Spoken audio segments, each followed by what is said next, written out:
goal ninyo, no? Parang may gusto kayong ma-reach na goal, hindi nyo natupad, no? Para sa sarili ninyo. Maybe dahil lack of financial, no? For some of you, yung nakikita ko, parang may mga travel na hindi natuloy, no? Ito yung matagal nyo nang gustong gawin, hindi siya natuloy because of lack of financial, no? So, ayun yung nakikita ko rito for some of you, Aquarius, no?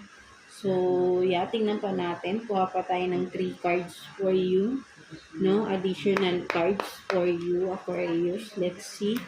3 cards for Aquarius. 3 cards for Aquarius, please.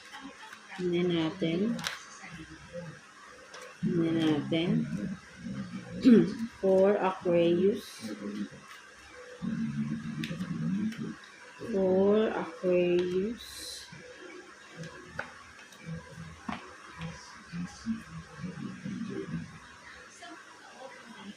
So you have this King of Swords,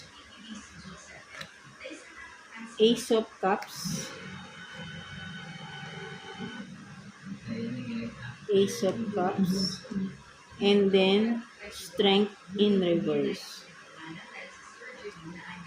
So, yun nga, no? Maybe for some of you, baka kung may person ba rito na sabihin din natin na yun nga, no? Kasi nga may mga travel or may mga gusto kayong gawin na hindi natuloy, no? Goal nyo yun, no? With the King of Swords and Ace of Cups, here nakikita ko, passion nyo yun, no? But then, nawalan kayo ng ganang gawin yung bagay na yun because may kulang, no? Parang ganun. Or sabihin natin na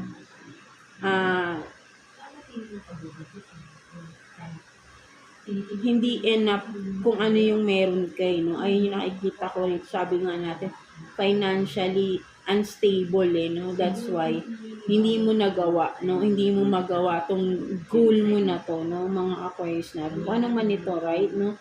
So, kayo lang din nakakaalam nito, no? Desidido na kayo, no? Alam niyo yung dapat gawin. Mahal niyo yung gustong-gusto nyong gawin yun. Kaso lang, wala kayong enough na kung ano man, no? At hindi niyo yun nagawa. Hindi niyo magawa. No? Something like that, no? So, ayun yung nakikita ko rito, no? For some of you, no? Mga Aquarius natin, no?